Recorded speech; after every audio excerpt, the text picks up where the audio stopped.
All right, we are back for day 16 of the Sage Circle Alliance membership drive for charter members. And we are speaking with our founding members at this point. Hold on, let me turn off my electronic noisemaker here so I don't have to hear all that.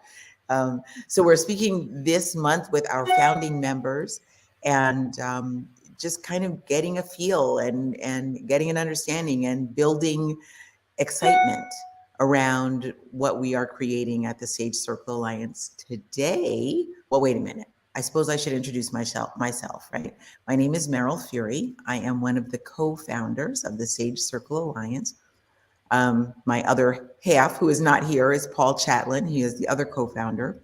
And together we have a vision to make the world a better, healthier, more wonderful place for all the living beings on the planet and the planet itself, because I honestly believe the planet is a living being that supports all the rest of us. So our goal is to make the world better, happier, more alive for everyone. So that's what one of the things we're about at the Sage Circle Alliance. And today we have the thrill, the honor, the pleasure of speaking with Dr. Sailesh Rao, who is founder of Climate Keepers. Climate Healers. I'm sorry. No problem. Climate Healers, right? Yes. There it is, right there next to your name, Climate Healers. So we're going to be digging into a little bit different facet of planetary health today, because Dr. Rao is well known and well respected in the world of climate change and chaos and what we can do to slow it and reverse it. Yeah. Okay. So he just started telling me this story, which I want him to continue with. You're involved with something in Peru, a lawsuit. Yes. What is going on down there? Well, a couple of students couldn't get vegan food at their university. And so they requested the university to give them access to vegan food because they cannot eat otherwise. And the university refused or did not respond to their letter at all. So they filed a lawsuit. Wow. And the judge has accepted the lawsuit. It's a constitutional case in Peru. And it is basically against the oldest university in the Americas, oldest continuously operating university in the Americas, the Universidad Nacional de San Marcos. Okay. UNSM, it's called. Yeah. And the charge they're bringing forth is that basically they're violating their constitutional right to healthy food and to their, they have an ethical practice of veganism and the university is not supporting it and so on. It's a very long lawsuit, a lot of elements to it.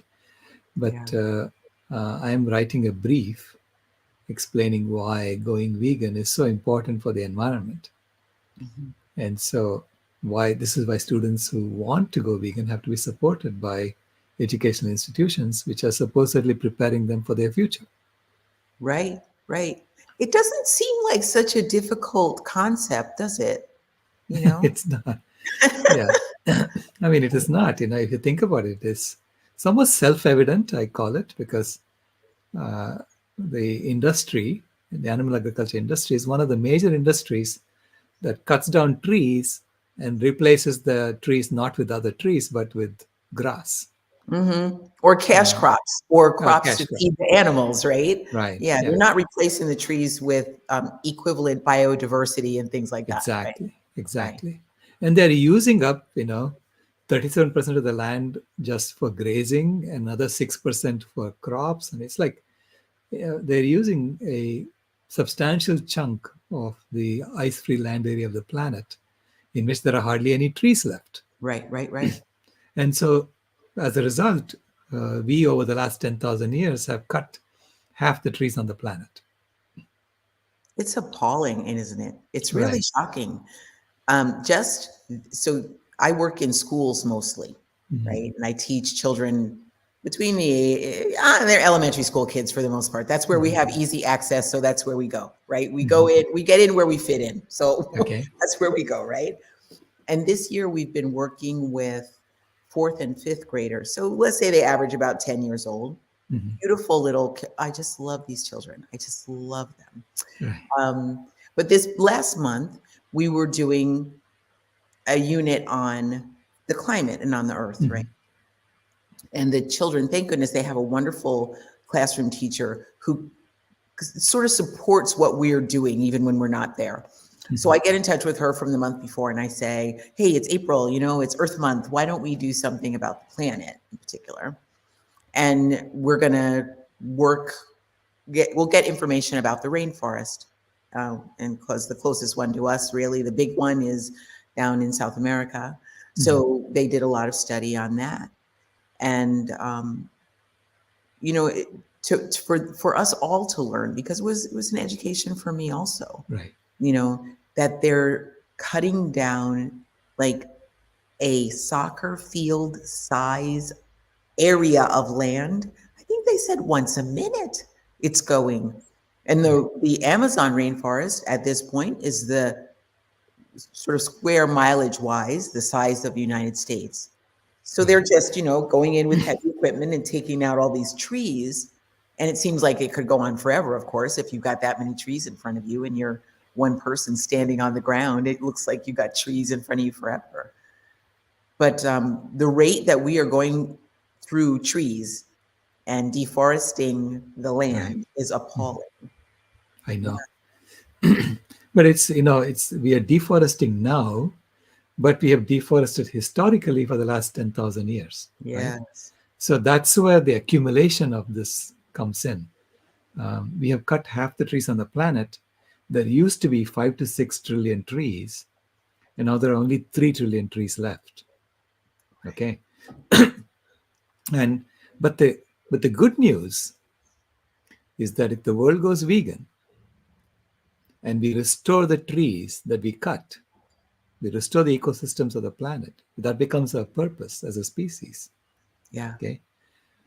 Then we can literally reverse climate change. Yes. Right then and there. Why? Because the remaining 3 trillion trees, the 3 trillion trees that are still on the planet today, and the soil that they live on, are storing twice as much carbon as in the entire atmosphere, and 4 times as much carbon as in all the fossil fuels we have burned to date. It's an enormous store that's already there. And it's like saying, do you want to create the same thing with the other land that you're now using for animals? Right. If we do that, we can reverse it. Okay. This is not complicated to understand. Yeah, it's not. It's not, right? And people are trying to pretend that they don't know this. Yes, it's fascinating, humans. Yes. It's like a cow in the room. They don't want to look at this. This huge piece of land that's blank, that's where we are growing supposedly essential food for humans. And so here we are as vegans saying, no, it's not essential. No, it's not. It's really it really isn't. It's super not essential. Right. In fact, it's going to hurt you if you eat that stuff. That's right. And so it's win-win-win for everybody. Right? Yes. For the animals, for humans, for the planet. And don't we want a blue-green, beautiful planet? Or do you want a red-brown planet? Yeah, scorched on fire. earth. Yeah, scorched earth. Is that what we want? Yeah. We have to decide on that now. Our generation has to decide on that. Yeah. What is it that we want for our children and our grandchildren? I totally agree with you, which is, why I prefer talking to children, actually, because they really understand and they don't have any vested interest in seeing the world up in flames all the time. They're not gaining any financial benefit from the practices as they are now. They're very clear that they are concerned about the climate and they're concerned about all these extreme weather events. Their children are so level-headed. They're amazing, amazing. So I have a question, probably a million questions, but let me ask you this one. When I mean, we can see the condition the earth is in. Mhm. And even if, and I have some people in my close proximity who don't believe the world is getting warmer, Mm. right? Even in the face of that, and what I tell them is, okay, maybe it's not for you, but certainly the amount of trash floating around in the street is increasing. Right. Certainly the amount of plastic in the ocean is increasing. Right. Certainly the quality of the air is not getting any better, right? There's other Right. undeniable facts that we can point to. But when you hear somebody or you hear these things and you know that there are people who are making money, they are invested literally in keeping things the way they are. Mhm. What do you think about that? What would you, how would you fight that? How do you counteract that when you know Well, people are it's a making? system, right? It's a system. And I'm a systems engineer by profession. And I say it's a system. A system is just a set of rules and games set around those rules and stories we tell. Like, it's every man for himself. That's a Uh, story. yes, yes, Right? yes. That Every there's only a limited amount, and I'm going to get mine, and too bad you can't get yours. That one too. right, right. Yes. That's a story, right? Yes. And Mhm. and that's why we are here, to grab as much as we can. That's a story we're telling. And here is the Yes. rules that you have to play by. If you grab it as a profit, we'll build statues for you. If you grab it on the way down, then we call you a thief and throw you in jail. Ah, So, so it's like, so we have designed this game so that it is bubbling up psychopathy. Okay, the game itself is bubbling up psychopathy. So those who are uh-huh. psychopathic get elevated to Yeah. higher and higher positions. Yeah. Now, if you are playing a game in which you are bubbling up psychopathy, you shouldn't then complain that there are psychopathic people on top, Oh my gosh, right? that is so good. True. Yes. Yes. Right. And we didn't design this game; we Right. inherited it. Right. We were born into it. Exactly. Yeah, Yes. we were born into it, right? And I'm saying, I mean, why are we still going along with what people did 100, 200 I- years ago when they were still carrying around, walking around with slaves and all this? I mean, all this nonsense was going on then. Their consciousness was very, very low at that time, Mhm. right? Mhm. So why are we still taking their ideas and running with it further and further? Don't we see that we're going to go over a cliff? So it's that, when you see that you're going to go over a cliff and very, very soon, uh, it's a mark of intelligence to figure out why we are going over a cliff and to figure out how not to go over the cliff, Right. Right. right? It's a mark of intelligence. Yeah. So you say, okay, now that we know it's the system that's doing it, it's bubbling up psychopathy, how do we create a new system Yeah. that's about health, Yeah. not diseases? Right. Okay, that's about regeneration, not destruction of the planet. And it's about happiness, true happiness, as opposed to misery, because we are supposed to be the land where everyone is pursuing happiness in the Right. best way possible, right? Pursuit of happiness is built in to our Yes. DNA. Okay, Yes. Yes. then how come on this land where everyone is pursuing happiness, almost half the people are on antidepressants and anti-anxiety medications and illegal drugs on a daily basis? Yeah. And otherwise medicated Medicated. or not. Yeah. So clearly the pursuit of happiness is not going very well, right? Mhm. And I say, well, if it's not going very well in America, and America is then imposing the American way of life around the world, Mhm. because we're all making money off of it, Right. persuading other people to eat pizza and burgers. Mhm. That's Yes. what we're doing now, right? So that they Yes. all get the same medication that we are getting here. You know, uh, it's so why are we going and imposing the American way of life on everybody else when we should be changing our way of life here, right? Yeah. And so, I mean, clearly we are not accomplishing what we set out to do in 1776. We are going careening over a cliff at the moment. I say, let's figure this out together. What does it take to create a system around health and happiness, true happiness, and harmony with nature? And I think that's where we need to be putting our energy. And that's what we talk about, it's how do you solve the problem? And what is the new game we need to be playing? Okay. So imagine a game where everybody gets a universal basic income. Okay. Basic income so that you can at least eat enough food and survive. And you can get a roof over your head and survive. Okay. Then we ask you, how do you want to contribute for the well-being of the whole? So everybody wants this to happen. If you look at the UN has all these sustainable development goals, right? They have no poverty, zero hunger, good health and well-being. All these are great goals. So everybody wants to meet these goals, but then they're just growing the economy because there is a goal that got stuck in there called economic growth as goal number 8 in the UN Sustainable Development Goals.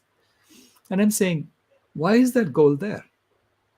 If we have zero hunger, if we have no poverty, and if you have good health and well-being, do you care that some GDP is growing?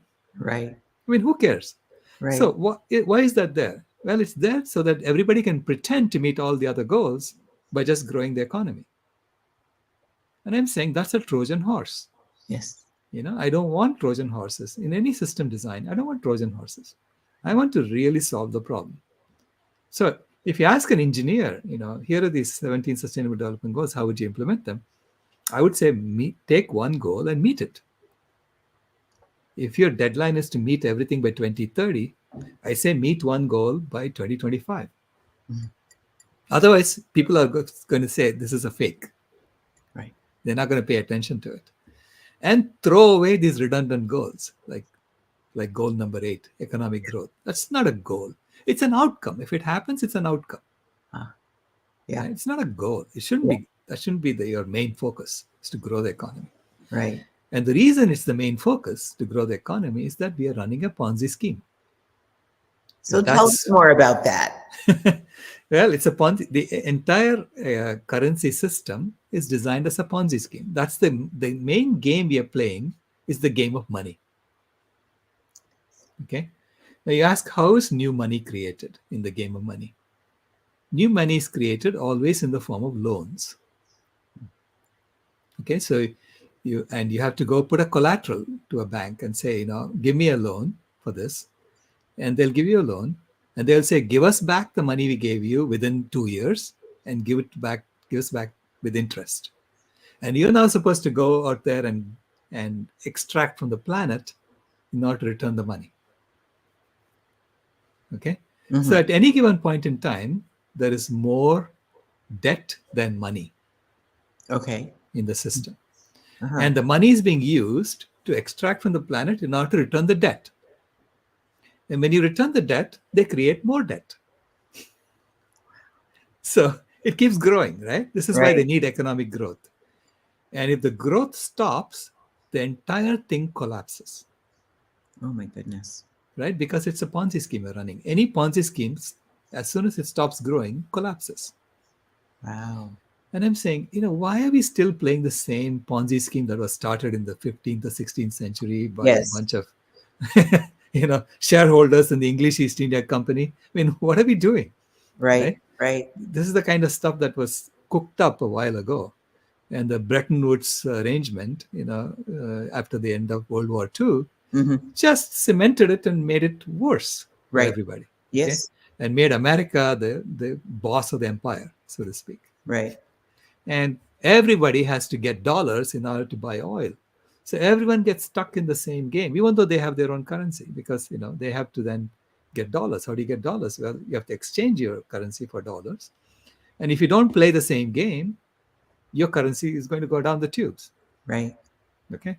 So this is how the Western countries maintain colonialism while pretending to give everybody independence.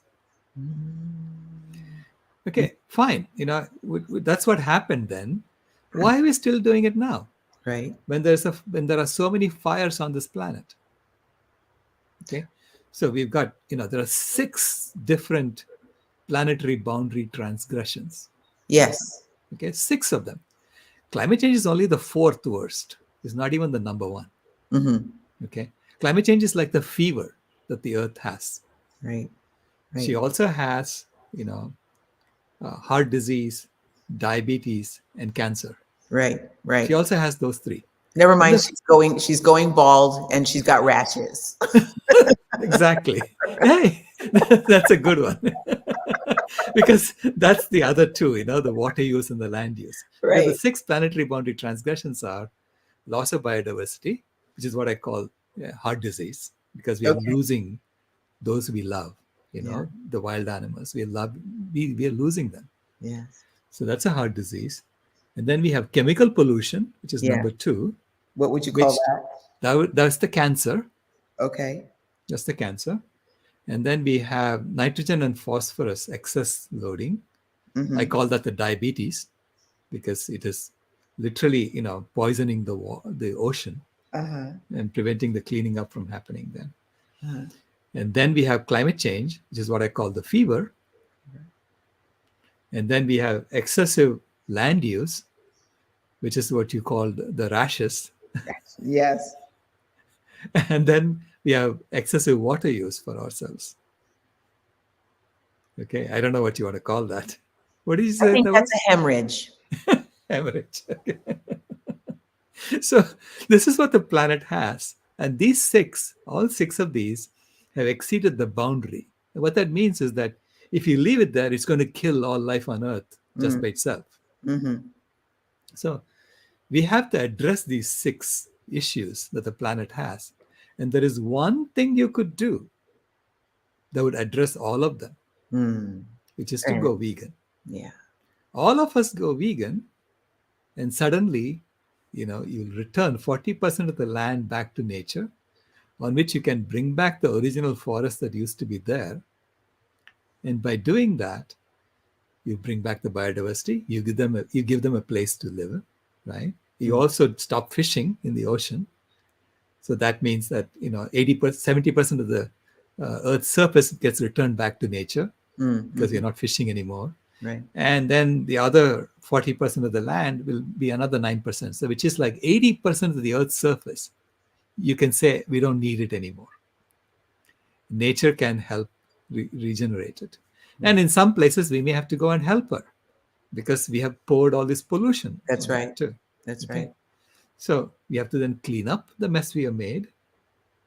Okay, for the chemical, all the plastic and the huge amounts of trash that we have in landfills. Yeah. All of that we need to figure out how to clean that up so that wild animals can live there. Okay, and that becomes our purpose. We are collaborating in order to put out the fires on the planet. Yeah. Okay, so 2 questions. Okay. Can I call you Sailesh? Yes, please. Okay, wonderful. I have lots of questions all the time. Sure. Just to make sure I'm respectful of your time, it is about 24 minutes after the hour. Do you have time for a couple more? Yeah, of course. Okay, beautiful. Okay. So even if everybody went vegan, this is what I notice, right? If everybody went vegan, okay, so I'm a nurse by education and by practice, right? You can go vegan and still eat some pretty horrible food. Right? You could live off Twizzlers, potato chips, Oreos, and potato chips a long time. Fritos, have at it, right? You could, drink beer every day, whatever it is, right? Right. Lots of not such great stuff made from plants.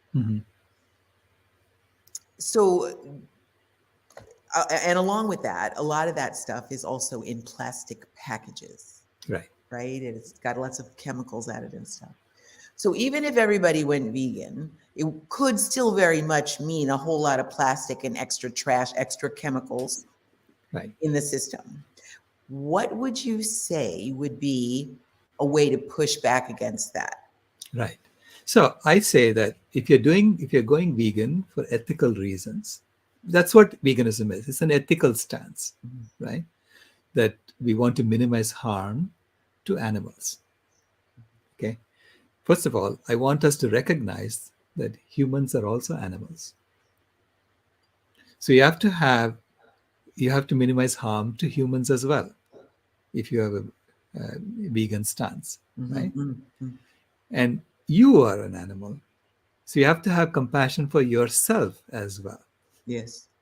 So take care of your health first, Mm. because you're useless as a warrior for the planet That's if right. you're sick. Right. So I say getting humans to become healthy is the first oxygen mask we're putting on ourselves. Yes. And then we go out and help the animals, help the planet, recover the planet, because this is our planet.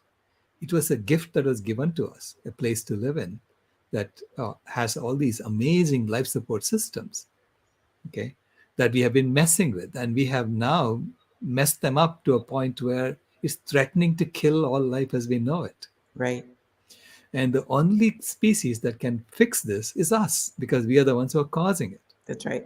So I say that you now have a purpose. You now have superpower. You're a superhero, but you have to become healthy first in order to become a superhero, because otherwise you're going to be a burden on the rest of us, because we have to give you the hospitals you need, the medication you need, and all that. Right? So get healthy first. And I say this is I have these 7 strategic actions Okay. that I talk about, right? I'm taking notes. Go ahead. The first is education, exactly what you're doing. Education, education, education. That's the number 1 action. Right. Number 2 is to get humans to become healthy.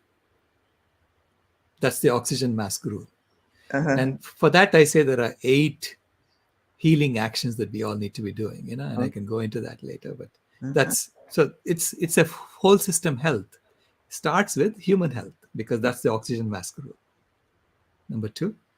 Number 3 is to convince the UN to drop goal number 8, the economic growth, and to add goal number 18, which is zero animal exploitation. Okay. So in our presentations, we have the same 17 SDGs picture, but instead of 8, it became 18. Okay. Right? And I Yeah. say that now becomes a genuine set of goals that we can all be working towards with integrity, not by pretending, okay, with integrity. Mm-hmm. So I'm claiming that as long as we have goal number 8, we have a Trojan horse in the goals. Yeah, we have no integrity. We're out of integrity. Yeah. Out of integrity. Yeah. And then number 4, fourth action, is to create a vegan constitution for the planet. Oh, tell us a little more about that. Actually, it's already being done. Okay, there is a website called codes.earth.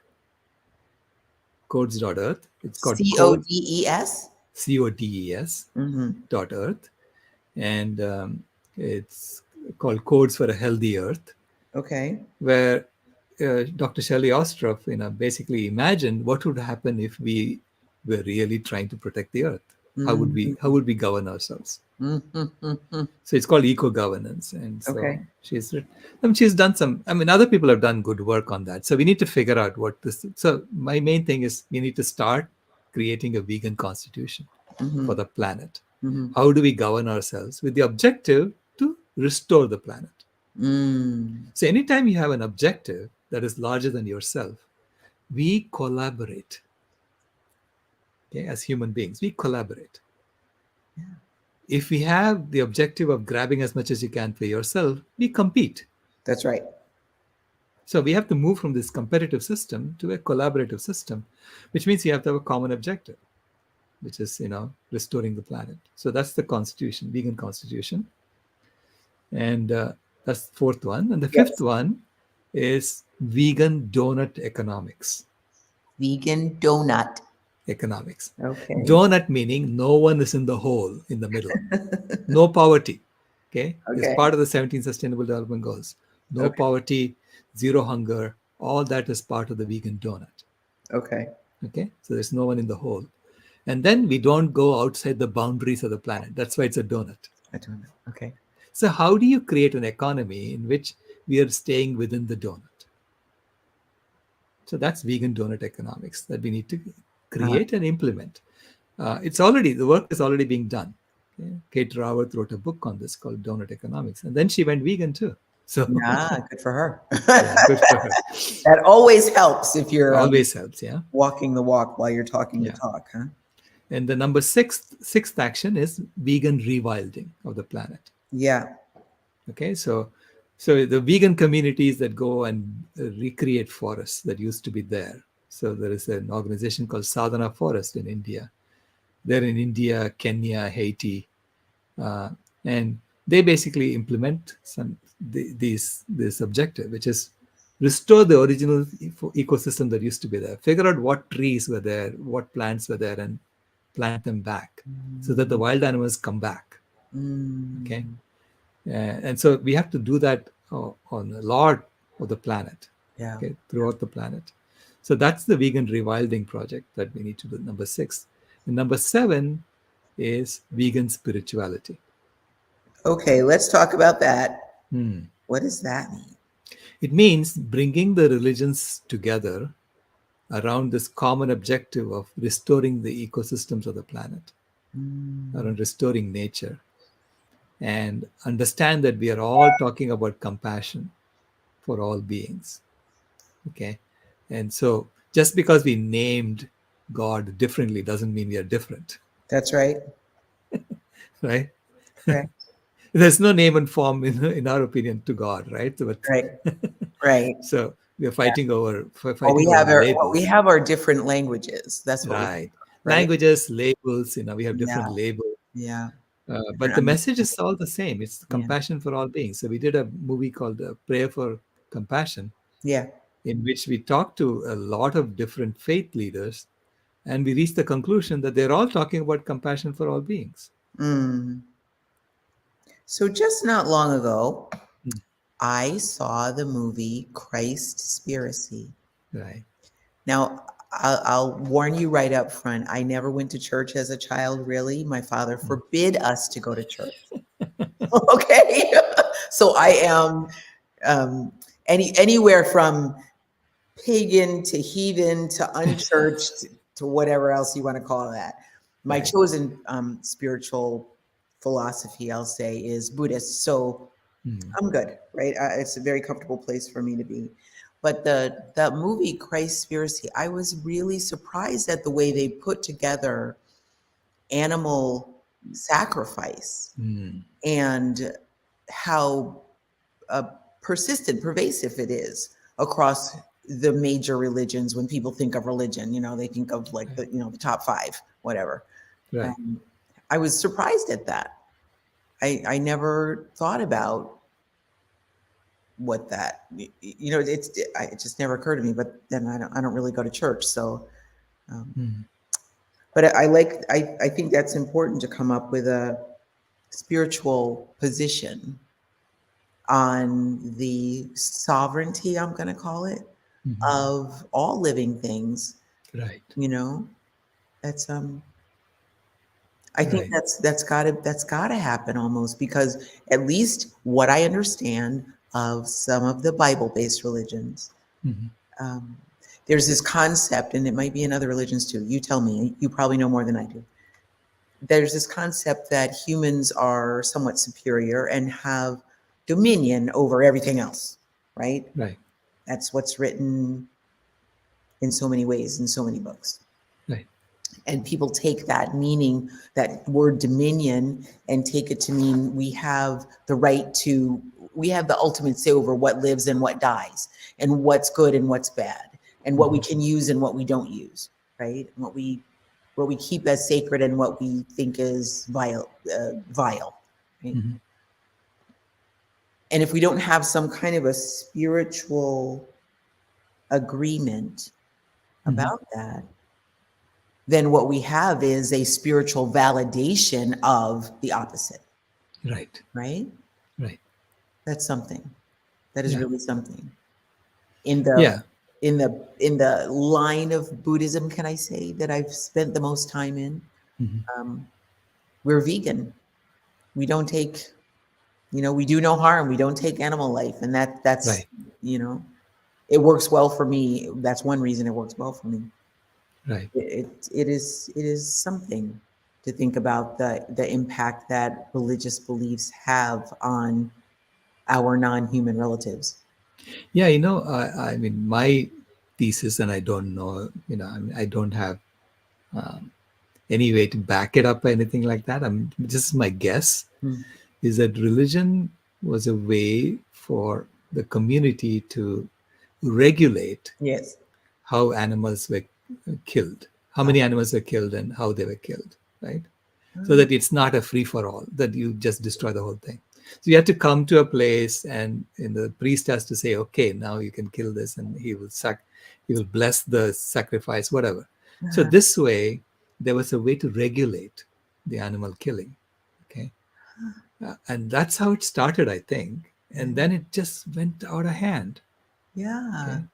And Want to hear religion, something even crazier? Okay, don't forget your point.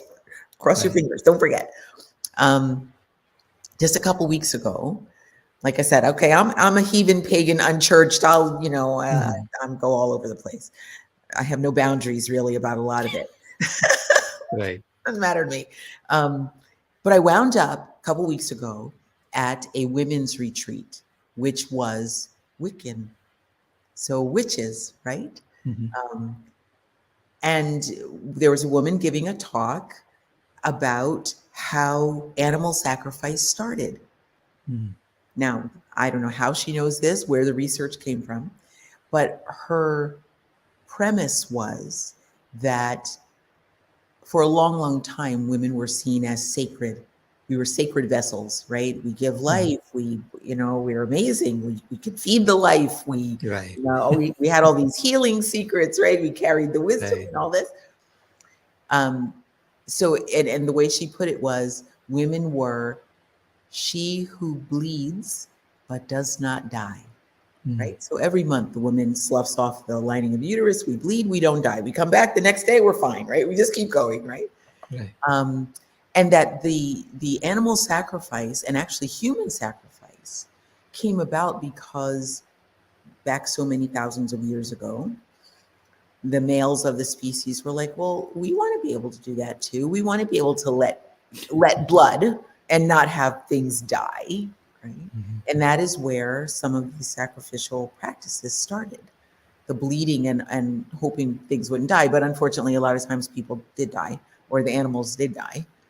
Mhm.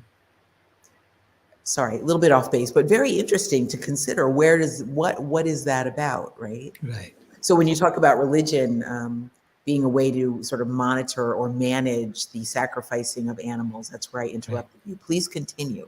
Yeah, I'm saying that it's no longer appropriate for our times, that we don't need to sacrifice anymore, because we all have access to healthy plant foods. You know, we can make sure that everyone has access to healthy plant food. So really, don't need to use animals anymore for that purpose, and and they obviously don't enjoy it. This is why they had to be regulated, right? Hmm. And during times of famine, yeah, it's okay. You know, You're right. but if you cannot eat what the animals are eating, Right. it's okay. So maybe it was given us a temporary permission to do this, but now that we have the technology to grow plant foods everywhere, and we can transport it from place to place, which we didn't have before. You have refrigeration, so which means we can keep the plant foods a lot longer than they would have spoiled otherwise. So all of these things have come together at the right time for us to create a vegan world. Okay, a world in which we can truly be compassionate to all beings, and we don't ever have to make our children cry when they discover that we're killing their best friends. Yeah. We don't ever have to do that to Yeah. children anymore. Okay, Right. I said that's the world I want to create, because that is what is seared in my mind. My granddaughter crying, you know, uncontrollably sobbing because she discovered that we were killing her relatives. Oh, So, yeah. and we don't need to make children do that anymore, okay, as Yeah. a species. And I'm Yeah. saying, why don't we create a society like that? And that's a great system design project that I would love to be involved in, and that I'm already working on that, right? But Yeah. that's, yeah. That would be quite a country to live in, a That's continent that's to live on, a whole world, right? right. I was thinking about that last night. So as I go into these classrooms and I work with these kids, and they're so beautiful. Right. They are thrilled to be able to plant cherry tomatoes or peppers Mhm. or Right. Swiss chard or whatever they're planting, parsley, I Right. don't know, whatever they're planting. They're thrilled to be able to plant it, and they have no hesitation about picking a cherry tomato off and eating it right off the bush, Right. right? Yeah. That is a complete, like, automatic. Oh, I want to try that. A strawberry. Who argues with strawberries unless you're allergic to them? You just go right for them, right? Cherries, any of that. I have not yet seen a child who wants to catch a mouse in a trap and eat it right then. Right. I have never seen that. Or to see a bird out in the yard and chase the bird with the intent of grabbing it and ripping its head off and Right. consuming it. That doesn't happen. So to me, it's like, okay, if we could look at the purest of our people, which are our children, they're the Mhm. purest, right? Before they get damaged by society, Right. that is how they are. They Right. are about the fruits and the vegetables and the nuts and the seeds. They're not about trying to jump on a cow's neck and choke it with a pair of pantyhose. That is not what they're trying to do, right? Right. Yeah. Yeah. So it's like, can we not let them be Right. that way without having to condition them? Right. This conditioning was necessary when we were in cold climates and you had to eventually eat some animals during winter or something like that. Maybe that's why they did all this conditioning, but it's no longer necessary, right? Right. And I say that's when we recognize that and we have the intelligence to actually implement that, and then we will have a planet that thrives, and we will thrive with the planet. Okay, Right. and it will be a thriving planet for our children, Right. and our children no longer have to be traumatized. And I said, it's just so this is when you put out this fire, these 6 fires, Yeah. okay, on the outside, you automatically put them out inside as well. Yeah. Was there an eighth thing that you? In the actions, no, Yes. I only had 7 actions. 7 actions, but there were 8 about getting humans to become healthy. Was that what it is? Right. Yeah. Okay. Can we Yeah. go back to that? I'm No, seriously taking notes, Oh, sure. Sailesh. Yeah. Go ahead. So the 8 actions, the 8 healing actions, Yes. they are the opposite of the 8 risky behaviors Ah. that the American College of Lifestyle Medicine identified Okay. last year. Okay. So basically, the American College of Lifestyle Medicine said that poor diet is the Yeah. number 1 risky behavior. Yeah. So it is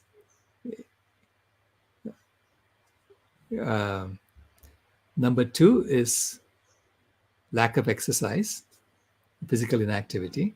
Yeah. Number 3 is smoking. Okay. Number 4 is lack of health screening. Oh, okay. Number 5 is poor stress management. Number 6 is insufficient sleep. Number 7 is poor standard of care. Okay. Hold on. I'm running Yeah. behind. Stress management.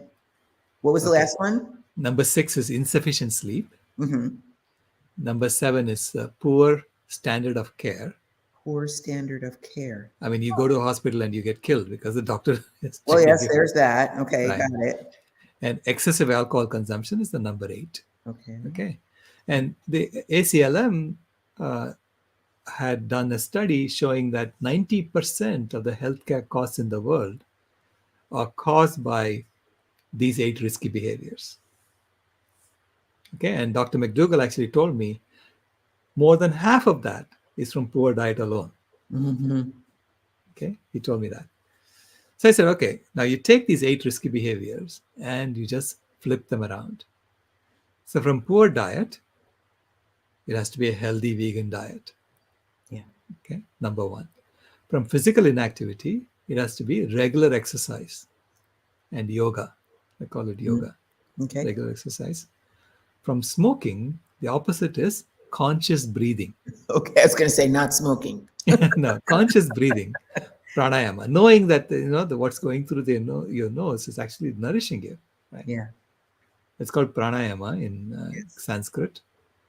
And then from lack of health screening, number 4, to regular health routines. do the same thing once a day, do your exercise every day, do your pranayama every day, that sort of thing. So regular health routines. From poor stress management, it is meditation and awareness. That's the opposite. Okay. And if you do that, instead of insufficient sleep, you'll have adequate rest and sleep. Number 6, automatically. And then from poor standard of care, the opposite is a sense of purpose. And then from excessive alcohol consumption, the opposite is contact with nature. Because alcohol consumption, only drug consumption happens from disconnection, from a sense of separation. I say you need to consciously come into contact with nature. Okay, so that's the 8 healing actions, I call it. And if we make that routine in schools, in families, we will have a healthy society. Okay, we won't need that many hospitals. So it's going to change the entire system. I agree, but it's to change the system. It's about changing the game. So you have to create a game around health, not a game around diseases, which is what we have today. Right? Yes, right. So it's becoming like obvious that that's what's going on, and everybody's saying, "Come on, guys, can't we do something better than this?" Right? Come on, this is boring now. So bad. Yeah. It's a lousy game, right? Right. Lousy game. There's only one set of people that win all the time, and everybody Right. else loses, right? We are going to take our marbles and go elsewhere. Right? Right? Exactly. Play a game of health. Right. That's right. Where the game isn't you're automatically going to lose, right? Right. No, that's not a good game to play. Yeah. So you were saying before about, and I agree completely. It's too big of a job for one person to do alone, right? Right. Not even 20 people, not even 100 people working very hard all night long can turn the tide on what's happening. Right. So if you could collaborate with anybody of any set of people, I'm not going to say any one individual, any set of people or any type of person, who would you love to collaborate with?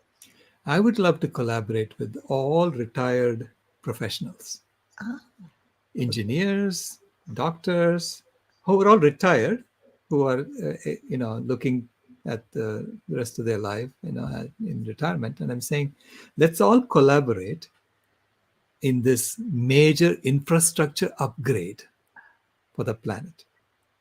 It's an infrastructure upgrade, okay? So we're going to build an infrastructure of health.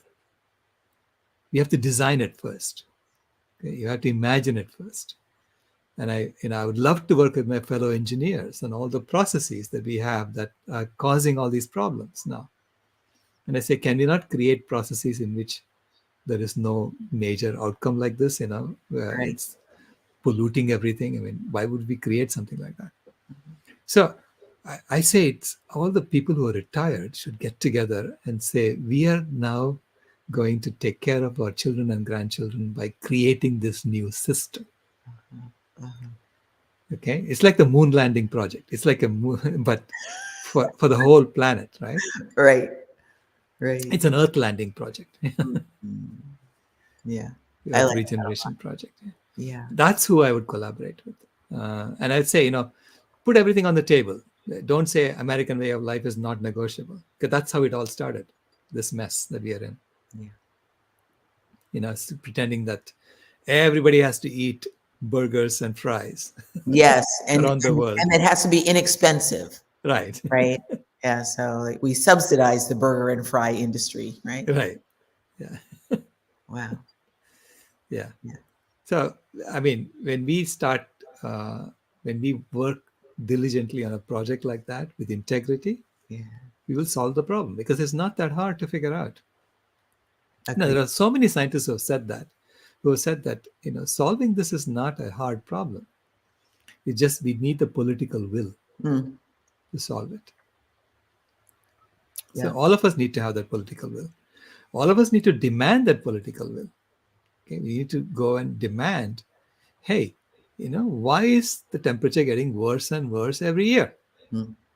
If you don't believe in the temperature getting worse and worse every year, say, why are wild animals disappearing every year? Right. Or why is there so much plastic in the ocean? Exactly. Wherever, right? Yeah. Why do I see more and more, pollution around me? Right.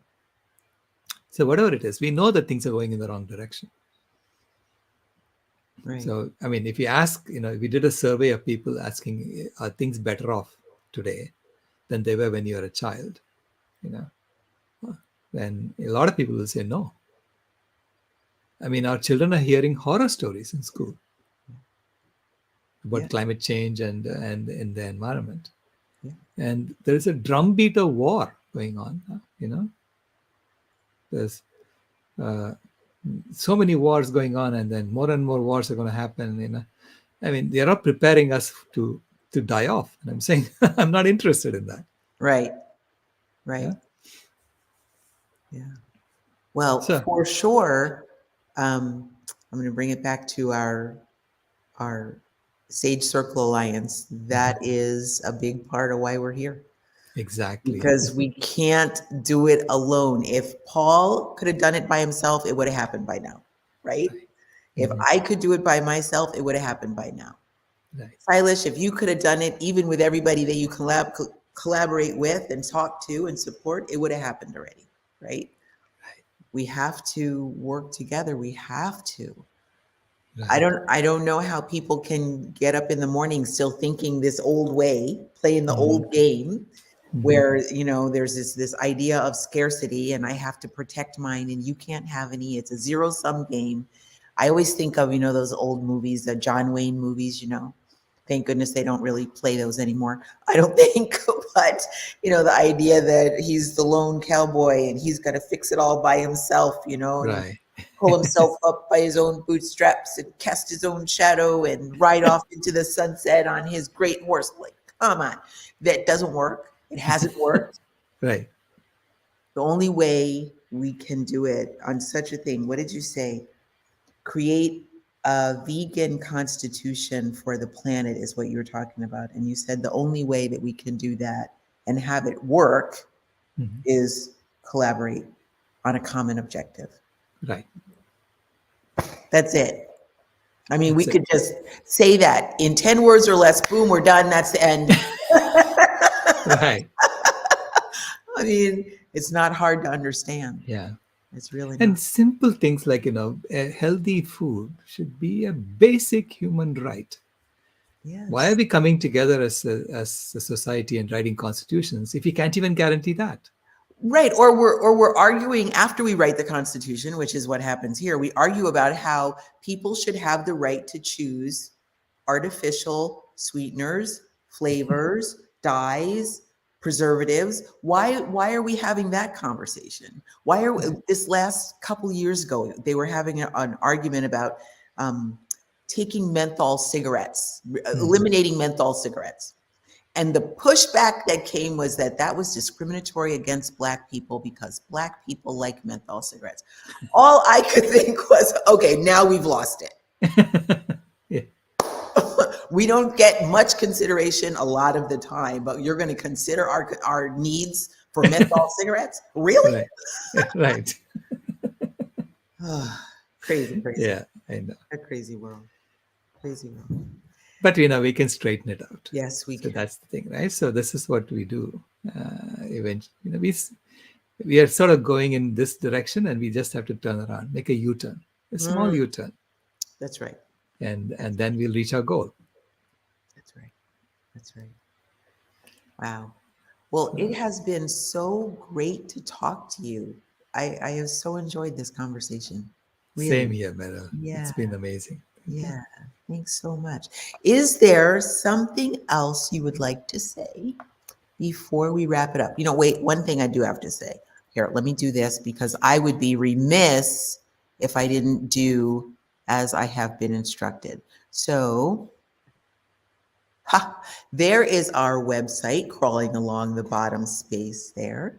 If you have enjoyed this conversation or, you're a person who's engaged in planetary health, you want to make the world a better, healthier, happier, more viable place for any living beings, please contact us at sagecirclealliance.org. There's a form there that you can fill out if you want to join. And look on the homepage, there's a couple buttons you can click. It says join us or become a member or different things like that. You can click those and fill them out and choose the level of membership that feels appropriate for you and get involved. We are here to make a difference on this planet. If there's a breath in my body, Sailesh, I'm going to keep saying that. We have to do better. We have to do different. It's not, and it's not even that. It's not just better and it's not just different. We have to turn this whole paradigm on its head. Right. Absolutely. That's And it. then we can do it. I mean, the only objection we'll get is from people like, I mean, the rich people are going to say, Yeah. well, who's going to shine my shoes if Well, everybody yes, gets correct. basic income, right? That's the Right, thing. right. They're going to be worried about their income. Yeah. It's not their income. It's just who's going to do things for me. But I think they will also benefit in the end when they have an objective to work towards, Yes. right? Not just about their own, physical comforts. Right, right. True. I wonder sometimes, of course, all of us want to have enough money to be comfortable. Everybody wants to be able to feed their family. Everybody wants to be Right. able to keep the roof over their head and, have clothes and stay warm and things like that. Everybody wants that. But I do wonder sometimes, like, okay, how many vacation homes does one person need? No, no, see, that's the purposeless existence, right? Right. That's just, Purposeless existence. If you're going there in order to do something for the planet.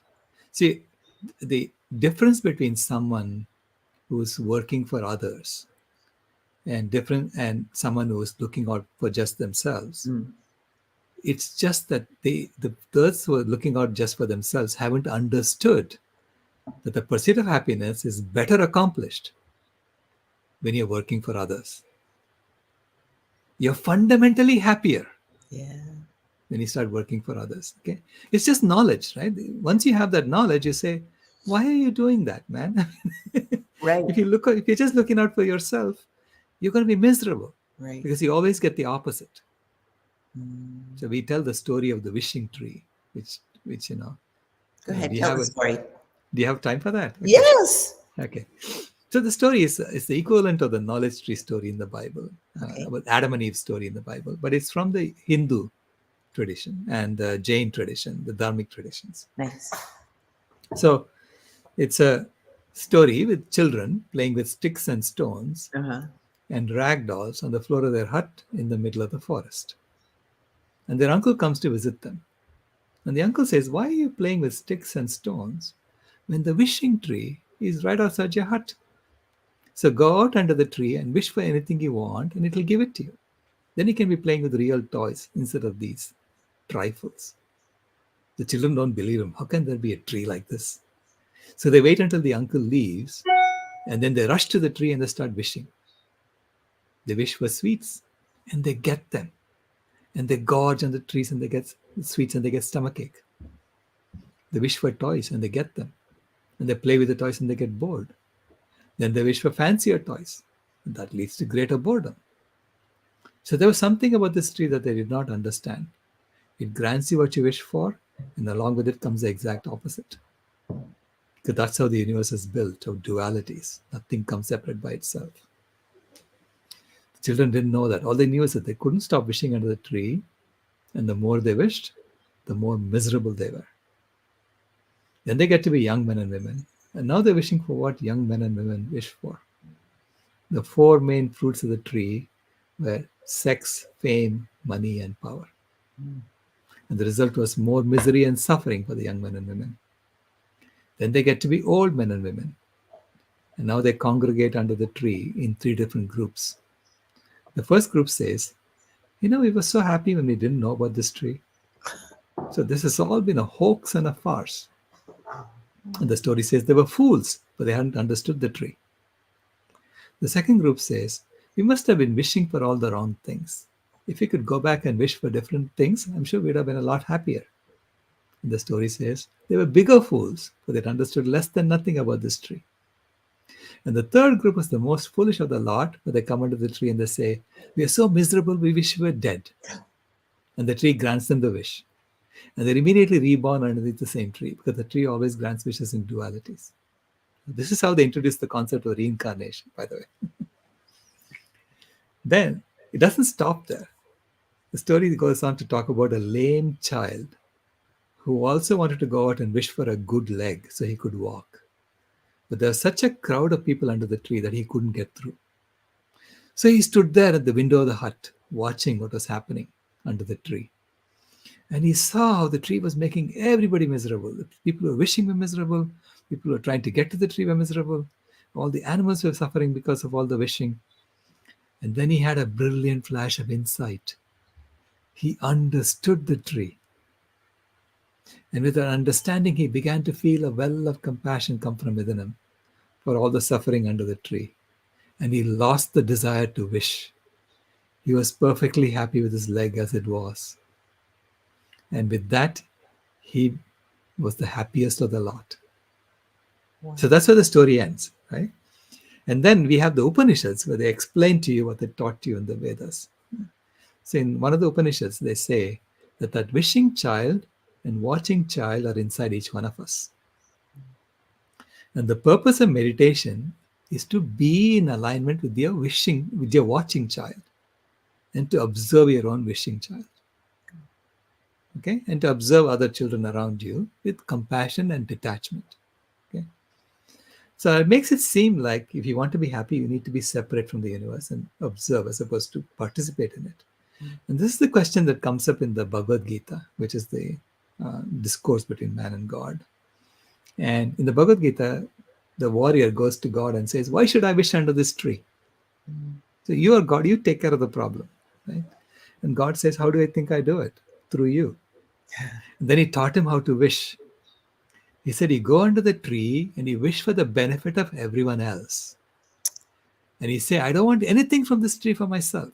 So you become detached from the results of your actions.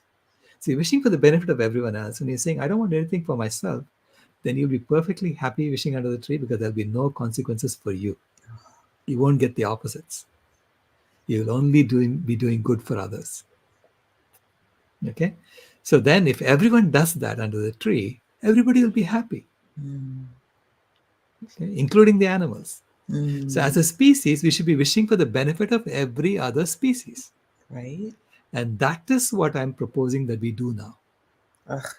When we start regenerating the ecosystems for other beings, we are serving others. We are serving other species.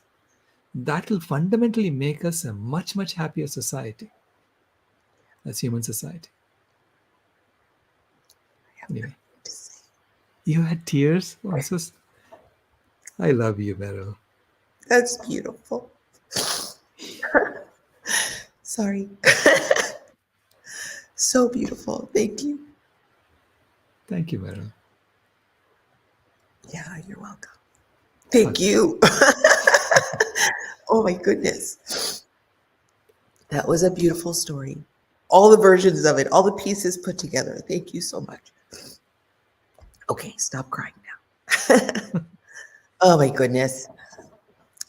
Sailesh, this has just been a lovely, lovely experience to speak with you like this, and for you to Same share here. what's so important to you.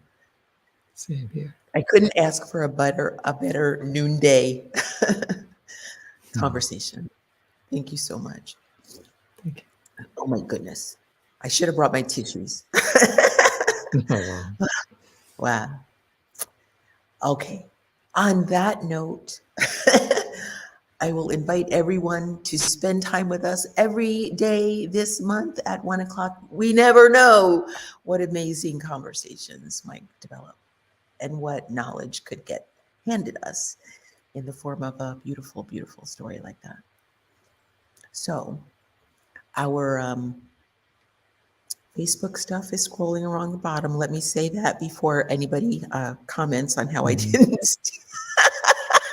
stick to my job. Oh my goodness. What we're here for is all about health, compassion, and saving the planet. And Right. I couldn't ask for, I'm going to say a better partner in that than Dr. Sailesh Rao. Beautiful. Thank you so much. Thank you. My pleasure. Okay, you guys, we're signing off, and I'm going to go find some tissues. Okay. Oh, my goodness. I will speak with you again soon, I'm sure. Certainly.